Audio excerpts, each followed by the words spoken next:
উজানের ঢল আর বৃষ্টিতে ডুবেছে দেশের বিস্তীর্ণ এলাকা। বানের পানিতে তলিয়েছে ফেনী, কুমিল্লা, চট্টগ্রাম, ব্রাহ্মণবাড়িয়া, হবিগঞ্জ ও মৌলভীবাজার জেলা। বিপদসীমার উপরে রয়েছে 7 নদীর পানি।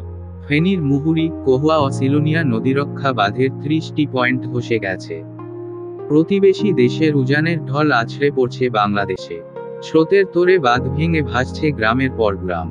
গত 12 দিন আগে ফেনীর পরশুরাম ফুলগাজী উপজেলায় মুহুরী, কহুয়া ও সিলোনিয়া নদী বাঁধের 26টি পয়েন্টে ভাঙন দেখা দেয়, যা দিয়ে পানি ঢোকে লোকালয়ে।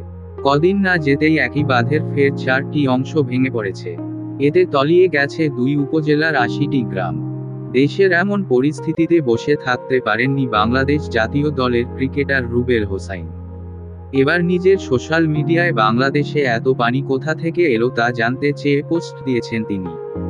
22 আগস্ট বৃহস্পতিবার দুপুরে রুবেল নিজের ভেরিফাইড ফেসবুকে লেখেন, এত পানি কোথা থেকে এলো, কেনই বা গভীর রাতে সব গেট খুলে দিল? এই অসহায় গরিব দেশ কি এই প্রশ্নের উত্তর কোনোদিনই জানবে না।